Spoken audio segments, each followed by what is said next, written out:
এই যে আজকে কিশোরগঞ্জে পাগলা মসজিদে কোটি কোটি টাকা উঠতেছে, সেই টাকাগুলো দিয়া তারা লেখাপড়া করে তারা এই মাজারেরই বিরুদ্ধে আচরণ করতেছে, পাগলদের বিরুদ্ধে আচরণ করতেছে। ওই মসজিদে কোটি কোটি টাকা উঠতেছে, এই টাকা দিয়া বিভিন্ন মাদ্রাসা প্রতিষ্ঠা হইতেছে, বিভিন্ন ছেলে মেয়েদের লেখাপড়া হইতেছে। আর ওই মাজারের টাকা খেয়ে মাজারের টাকায় লেখাপড়া করে বেরিয়ে এসে মাজারের বিরোধিতা করতেছে। এই যে গোলাপ শাহ রহমতুল্লাহ আলাইহির গর্ভশিল্পে গিয়ে দেখেন ওখানে মাজার মসজিদ প্রতিষ্ঠা হয়েছে ওনার মাজারের আয় থেকে।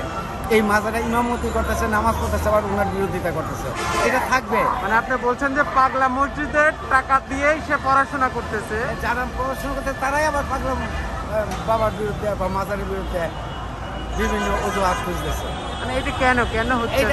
এটা হীনমন্যতা, এটা যুগে যুগে থাকবে। সত্যের বিরুদ্ধে অসত্য সর্বদাই থাকবে। হক আর বাতিলের মধ্যে যুদ্ধ চলছে পৃথিবীতে। অথচ এটা আমাদের শাস্ত্রে একটা কথা বলে, গ্রাম্য ভাষায় যে গাছলা করে খাসলা বান্ধে ঠাকুর ছিল না। যাদের অনুদানের টাকায় তুমি লেখাপড়া করতেছ, তুমি পাগলা মসজিদটাও কি একটা মাজারের মসজিদ? হ্যাঁ, একজন পাগল ব্যক্তি, উনি একজন আল্লাহওয়ালা পাগল ব্যক্তির উসিলায় পাগলা মসজিদের অবস্থা। আর একটু জানতে চাই, ওইখানে আত্মগোপন করেছিলেন হামলার শিকার হয়ে। তারপর ওইখানে মাজার হয়েছে, মসজিদ হয়েছে, ওইখানে খানকা শরীফ আছে। হারাম তো প্রশ্নই আসে না। জিয়ারতের জায়গা হারাম হবে কেন? জিয়ারতের জায়গা তো হারাম হবে কেন? এখানে বরকত হাসিল করার জন্য যায়, রহমত হাসিল করার জন্য যায়। এখানে হারাম কোনো বিষয় না। মাজারে যাওয়া ভাগ্যের বিষয় লাগে। মাজারে গিয়া আল্লাহর কাছে চাইলে আল্লাহ দ্রুত কবুল করে, কারণ ওইখানে একজন সাহিত্য ব্যক্তি থাকেন, উনি আল্লাহর প্রিয় বান্দা।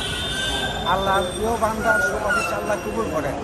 মাজার তো দোষের কিছু নাই। এখানে এটাকে কাল্পনিক রচনা করা হইতেছে, মাজারকে দোষারোপ করা হইতেছে, কারণ তাদের পূর্বপুরুষদের মাজার নেই। এই হিংসায় তারা মরতেছে, আর কিছুই না। আব্দুল ওয়াহাব, নজদি, জুলখওয়াইস, ওদের মাজার নেই, মাজার হবে না, কারণ ওরা রাসূল বিদ্বেষ ছিল। যাদের মাজার হয়েছে তারা রাসূলের প্রতি আনুগত্য ছিল, আল্লাহর প্রতি আনুগত্য ছিল, আল্লাহ এবং আল্লাহ রাসূলের মহব্বত প্রাপ্ত ছিল, তাই ওনাদের মাজার হয়েছে। এবং যুগে যুগে কিয়ামত পর্যন্ত ওনারা রওজা শরীফের মানুষের পক্ষ থেকে সম্মান পাবে। এটা আল্লাহরই একটা খেলা। আসলে মাজার ইচ্ছা করলেই কেউ করতে পারে না। এখানে আল্লাহর রহমত থাকতে হয়, আল্লাহর দয়া থাকতে হয়। সকলের মাজার হবে না। আবু জাহেলের কবরে হয়েছে বাথরুম, এটা বোঝার দরকার আছে। যারা আহলে বায়াতের উপর জুলুম করেছে, আহলে বায়াতের উপর বা রেসালাতের উপর, নবী রাসূলগণের উপর জুলুম করেছে, তাদের অস্তিত্ব পৃথিবীতে থাকে নাই। তারা ধ্বংসপ্রাপ্ত হয়েছে, তাদেরকে নিশ্চিহ্ন করে দেওয়া হয়েছে। এবং ফেরাউনকে আজকে মুমিন হিসেবে রেখে দিয়েছে নিদর্শন স্বরূপ, তাদেরকে দেখে যেন বাতিলরা শিক্ষা গ্রহণ করতে পারে। মাজার তো জিয়ারতের জায়গা। মাজারে গেলে মানুষের আত্মা প্রফুল্ল হয়, আল্লাহর পথে মুমিন মুসলমানদের মন গলিত হয় এবং ভালো কাজের প্রতি উৎসাহিত হয়। মাজারে গিয়ে তো কেউ কখনো অপকর্ম করে না। মাজার গিয়ে গাঁজা খাওয়ার জায়গা না, মাজারে কেউ গাঁজা খায় না। মাজারে তারাই যারা হৃদয় থেকে অতৃপ্ত, যারা তৃপ্ত হওয়ার জন্যে মাজারে গিয়ে আল্লাহর দরবারে প্রার্থনা করে, যে আল্লাহ এই ব্যক্তির উসিলায়, এই তোমার প্রিয় বান্দার উসিলায় আমাদেরকে তোমার সৎ পথ আনয়ন করো, তোমার সৎ পথে পরিচালিত করো। যে ব্যক্তি তার গুণাগুণ দিয়ে, তার ইবাদত দিয়ে, তার সাধনা দিয়ে আল্লাহকে খুশি রাজি করেছেন, ওনাদেরই মাজার করি। আর মাজার জিয়ারতের জায়গা। এখানে আল্লাহওয়ালা ব্যক্তি সাহিত্য থাকেন, ওনার কাছে গিয়ে ওনার উসিলা করে আল্লাহর কাছে দোয়া খায় করা, এটা দোষের কিছু না।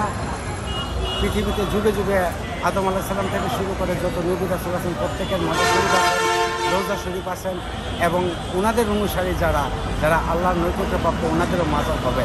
মাজার হবে না আবু জাহেলের, মাজার হবে না আবুল হাবের, আব্দুল ওয়াহাবের মাজার হবে না। মাজার তো তাদের হবে যারা আল্লাহকে সন্তুষ্ট করতে পেরেছেন। এবং মাজারে আল্লাহর প্রিয় বান্দারা শায়িত আছেন এবং ওনারা আল্লাহর পক্ষ থেকে রিজিক প্রাপ্ত। ওনারা মানুষের কল্যাণের জন্য আল্লাহর কাছে সুপারিশ পৌঁছাইতে পারেন এবং ওনাদের সুপারিশ আল্লাহ অধিক আগ্রহে গ্রহণ করে থাকেন। আমাদের সমাজে অনেক আগেকার মানুষ আছে মাজারকে নিয়ে বিদ্রুপ করে, এটা আসলে জাহেলিয়াতের একটা পর্যায়। নবী রাসূলগণ যখন ইহুদি সম্প্রদায়ের কাছে বিভিন্ন প্রস্তাব নিয়ে যেত, ওনারা ওনাদেরকে হত্যা করতে পারত। এই জন্যে এই জাতিরা অভিশপ্ত হয়ে গেছে। পৃথিবীতে ইসলাম প্রতিষ্ঠা হয়েছে সমগ্র পৃথিবীব্যাপী আউলিয়াগণের মাধ্যমে। সেই আউলিয়াগণের এই মাজার হয়েছে। এখানে কোনো মৌলানা, আজ যে মৌলানারা বড় বড় কিতাব পড়তেছেন, এই কিতাবগুলাও ওনাদের উসিলেই পাওয়া হয়েছে এবং এই উপমহাদেশে বা ভারতবর্ষেও ইসলাম আউলিয়াদের মাধ্যমে আসছেন। এই জন্য ওনারা যুগে যুগে শত শত বছর ধরে সম্মানিত অবস্থানে আছেন। লক্ষ কোটি মুসলমান গিয়ে তাদেরকে সম্মান জানায় এবং তাদের জন্য এবং নিজের জন্য আল্লাহর কাছে সাফায়াত কামনা করে। আমেরিকা সহ বিশ্বের বিভিন্ন জায়গায় মাজার আছে আল্লাহ আউলিয়াগণ গিয়া মানে মনের আশা পূরণ করার জন্য অনেকে ধর্ম প্রচার করছেন। আল্লাহ এই যে চীনে আমার দয়াল নবীজির মামা, আপন মামা, উনি ধর্ম প্রচারে গেছেন। ওইখানে ওনার রোজা শরীফ আছেন, লক্ষ লক্ষ মানুষ ওনার জিয়ারত করতেছেন। এটা থাকবে। আল্লাহর প্রিয় বান্দাদের জন্য এই ব্যবস্থা আল্লাহ আজীবন মানে কিয়ামত পর্যন্ত বলবৎ থাকবে। ওনাদের সম্মান পৃথিবী। কোথায় থেকে এসেছিলেন ভাই আজকে প্রেস ক্লাবে? আমি আমার বাড়ি সরাইল থানার গুনারা গ্রাম, গুনারা শরীফ, সরাইল থানার অন্তর্গত ব্রাহ্মণবাড়িয়া জেলায়। আমি ঢাকার বাসিন্দা, বাটা থেকে এসেছি। নাম বলবেন? আমার নাম ইকবাল আহমেদ চৌধুরী আরমান। ধন্যবাদ আপনাকে সাক্ষাৎ নেওয়ার জন্য।